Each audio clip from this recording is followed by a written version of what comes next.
दोस्तों अगर आप मोबाइल से आधार सर्टिफिकेट बनाना चाहते हैं तो अब आप अपने मोबाइल से भी आधार सर्टिफिकेट बना सकते हैं। जैसे कि यहाँ पे NSEIT के तरफ से आधार सर्टिफिकेट बनता है, वो आप अपने मोबाइल से डायरेक्ट अप्लाई करके और आधार सर्टिफिकेट के लिए अप्लाई करके अपना आधार सर्टिफिकेट बना सकते हैं और आधार सेंटर खोल सकते हैं। अगर आपको एक नया आधार सेंटर खोलना है जहाँ पे आप एक नया आधार कार्ड बनाए, आधार कार्ड में अपडेट का काम करें, आधार कार्ड में नाम, डेट ऑफ बर्थ, एड्रेस ये सब अपडेट कर सके, तो ऐसा आधार सेंटर अगर आपको खोलना है तो इसके लिए आधार सर्टिफिकेट की जरूरत होती है। और आधार सर्टिफिकेट जो होता है वो इस टाइप का होता है जो आप यहाँ पे देख सकते हैं, जहां पे आपको सर्टिफाइड रहता है, जिसमें आपका नाम होता है, योर नेम, और उसके बाद यहाँ पे नीचे लिखा हुआ होता है कि हैज सक्सेसफुली पास आउट। तो वहां पे आपका लिखा होता है कि जैसे कि अगर आपने सुपरवाइजर की सर्टिफिकेट लिया है या ऑपरेटर की सर्टिफिकेट लिया है, सुपरवाइजर में आप एक नया आधार कार्ड बना सकते हैं, आधार कार्ड में अपडेट का भी काम कर सकते हैं।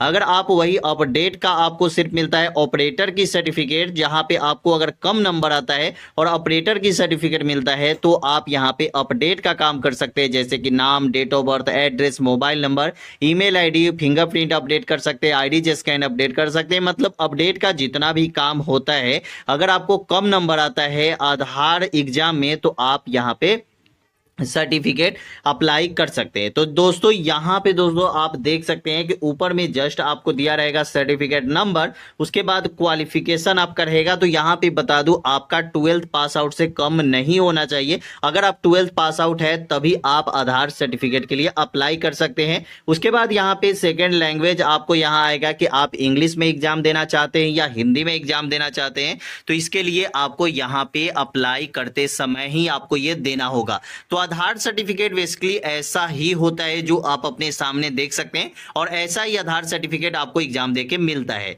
दोस्तों आप यहां पे डायरेक्ट आपको गूगल पे जाना है और वहां पे आधार एग्जाम लिखना है और NSEITexam.com के वेबसाइट पे आप आ जाएंगे, जहां पे आप देख सकते हैं कि welcome to Aadhaar testing and certificate. मतलब कि आपको यहां पे आधार की ट्रेनिंग होगी, टेस्टिंग होगी और आपको सर्टिफिकेट प्रोवाइड कराया जाएगा। तो कहां से कराया जाएगा? तो NSEIT के तरफ से। NSEIT के तरफ से अगर आप सुपरवाइजर या ऑपरेटर की सर्टिफिकेट लेते हैं तो ही आप आधार सेंटर खोल सकते हैं, नहीं तो आधार सेंटर आप नहीं खोल सकते। आधार सेंटर कहीं पे भी अगर आप खोलना चाहते हैं, चाहे किसी सरकारी विभाग में आधार सेंटर मिलता है, चाहे आप प्राइवेट अपने दुकान पे जैसे कि CST ID अगर आपने लिया है या कोई भी ये मतलब CSP अगर आपने खोला है और वहां पे आप आधार सेंटर खोलना चाहते हैं, तो उसके लिए आपको ये सर्टिफिकेट आधार NSEIT के तरफ से आपको जो सर्टिफिकेट प्रोवाइड कराया जाता है वो सर्टिफिकेट आपके पास होनी चाहिए। तो देख सकते हैं यहाँ पे welcome to Aadhaar testing and training, उसके बाद आपको यहाँ पे सर्टिफिकेट प्रोवाइड कराई जाती है। उसके बाद दोस्तों डायरेक्ट हम यहाँ पे होम पे आते हैं। तो होम पे आने के बाद यहाँ पे आप देख सकते हैं कि ऊपर में आपको 4 ऑप्शन मिलता है। पहला मिलता है होम, दूसरा मिलता है सिंपल सर्टिफिकेट जो आपको सर्टिफिकेट मैंने दिखाया है, उसके बाद यहाँ पे सेंटर डिटेल्स और उसके बाद हाउ टू अप्लाई। तो हम शुरुआत से बताते हैं कि आपको अप्लाई कैसे करना है। अप्लाई करने के लिए आपको यहाँ पे यूजर आईडी और पासवर्ड आपको देना पड़ेगा। अब दोस्तों आपके पास यूजर आईडी और पासवर्ड तो होगा नहीं, आपको यूजर आईडी और पासवर्ड मिलेगा कहां से? जैसे कि आपको यूजर आईडी और पासवर्ड की यहाँ पे सबसे ज्यादा जरूरत होती है, तो इसके लिए आपको नीचे एक ऑप्शन देखने को मिलता है क्रिएट न्यू यूजर का। ठीक है, यहाँ पे दोस्तों देखेंगे साइन इन के जस्ट बगल में क्रिएट न्यू यूजर का, तो यहीं पे दोस्तों आप आधार सर्टिफिकेट के लिए क्रिएट न्यू यूजर पे क्लिक करके अप्लाई कर सकते हैं। तो दोस्तों आपको अप्लाई एक नया सर्टिफिकेट के लिए करना है। जैसे कि अगर आपने पहले से किया है तो आपके पास यूजर आईडी और पासवर्ड रहता है, लेकिन अगर आपने पहले नहीं किया होगा कभी सर्टिफिकेट के लिए अप्लाई, तो यहाँ पे क्रिएट न्यू यूजर पे आपको क्लिक कर देना है। तो चलिए दोस्तों क्रिएट न्यू यूजर पे जैसे ही हम क्लिक करते हैं तो डायरेक्ट हम यहां पे आएंगे। यहां पे आने के बाद दोस्तों देखेंगे तो ऊपर में आपको new user sign up form का ऑप्शन आएगा। मतलब ये जो फॉर्म है ये न्यू यूजर के लिए दिया गया है,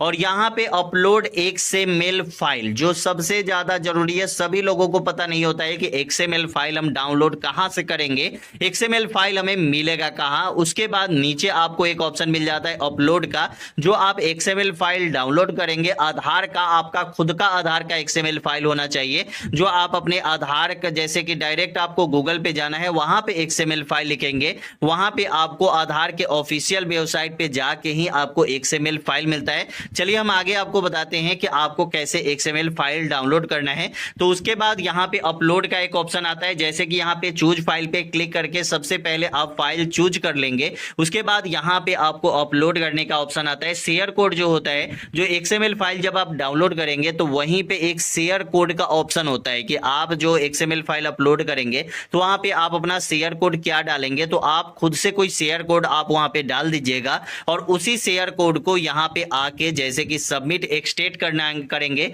तो आपका यहाँ पे बता देगा कि यहाँ पे आप अप्लाई अब कर सकते हैं, क्योंकि आपका XML फाइल सही है। ठीक है, उसके बाद यहाँ पे दोस्तों देखेंगे, डायरेक्ट हम गूगल पे जाएंगे। गूगल पे यहाँ पे हम सर्च करेंगे आधार XML फाइल डाउनलोड। जब यहाँ पे आधार XML फाइल डाउनलोड करेंगे तो आधार के ऑफिशियल वेबसाइट पे जाके ही हमें XML फाइल डाउनलोड करना है, किसी और वेबसाइट पे जाके XML फाइल नहीं डाउनलोड करनी है। और ये सब काम आपको मोबाइल से ही करना है, आपको कोई और जगह से नहीं करना है। आप डायरेक्ट मोबाइल से ही कर सकते हैं अपना XML फाइल डाउनलोड, और XML फाइल के लिए अप्लाई आप मोबाइल से ही कर सकते हैं। तो यहाँ पे गूगल पे जाके डायरेक्ट आप यहाँ पे आधार XML फाइल डाउनलोड लिखेंगे तो डायरेक्ट आप यहाँ पे आ जाएंगे और यहीं से आप अप्लाई कर सकते हैं। अब दोस्तों यहाँ पे जैसे ही आप XML फाइल यहाँ पे अपलोड करते हैं, उसके बाद यहाँ पे आता है करेंट एलिजिबिलिटी। ठीक है, एबिलिटी।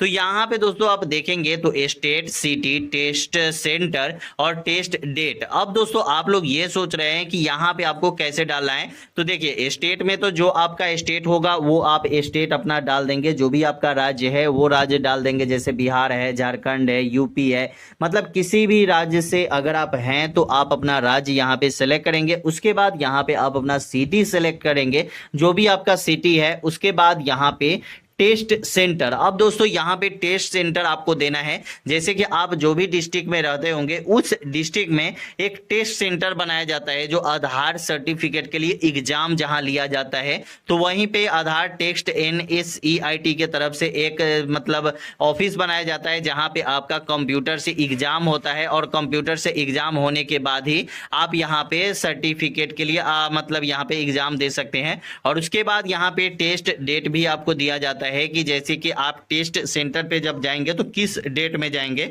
और किस मतलब समय जाएंगे। ठीक है, ये सब कुछ आपको यहाँ पे दिया हुआ रहता है। ठीक है, तो यहाँ पे दोस्तों आपको ये सब कुछ भर लेना है। जैसे कि अगर आपको एग्जाम देना है 2 तारीख को तो आप यहाँ पे 2 तारीख भी दे सकते हैं, आपको 10 तारीख को एग्जाम देना है तो 10 तारीख को भी दे सकते हैं। और ऐसा नहीं है कि आप सेंटर जो चूज करेंगे अपने सिटी में ही चूज करेंगे, ऐसा कुछ नहीं है। अगर आप दूसरे सिटी में भी रहते हैं, दूसरे राज्य में भी रहते हैं, जहां पे भी आप एग्जाम देने में कंफर्टेबल होंगे वहां पे आप एग्जाम दे सकते हैं। तो इसके लिए डायरेक्ट आपको स्टेट और सिटी और टेस्ट सेंटर सेलेक्ट कर लेना है। उसके बाद टेस्ट डेट आपको सेलेक्ट कर लेना है और उसके बाद यहां पे आपको एक सबमिट का ऑप्शन मिल रहा होगा, उस सबमिट के ऑप्शन पे आप यहां पे क्लिक कर देंगे। जब दोस्तों यहां पे सबमिट के ऑप्शन पे आप क्लिक करते हैं तो यहां पे आपको आ जाता है सेंटर कोड, उसके बाद टाइम स्लॉट, बैच कैपेसिटी और उसके बाद यहां पे बैक सीट और उसके बाद बुकेट सीट और उसके बाद अवेलेबल सीट। मतलब कि यहां पे जब आप एग्जाम देने जाएंगे तो उसके लिए सबसे पहले आप कहां सेंटर पे जाएंगे, कितने बजे आपका टाइम स्लॉट रहेगा। ठीक है, उसके बाद यहां पे दिया जाएगा कि आपका बैच कैपेसिटी, मतलब एक ही सेंटर पे अगर 7 कंप्यूटर है तो 7 ही एग्जाम वो एक दिन में ले सकते हैं, उससे ज्यादा नहीं ले सकते हैं। तो 7 एग्जाम में मतलब 2 बुक हो चुकी है, 5 अभी खाली है। तो क्या आप यहाँ पे एग्जाम देना चाहते हैं? जैसे कि मैंने अप्लाई किया था तो वहां पे ये ऐसा दे रहा है, तो आप जहां पे अप्लाई करेंगे ऐसा वहां पे नहीं होगा। आपके सेंटर पे कहीं 30 कंप्यूटर होगा, बड़े बड़े सिटी में ज्यादा कंप्यूटर है तो वहां पे ऐसा ही होता है।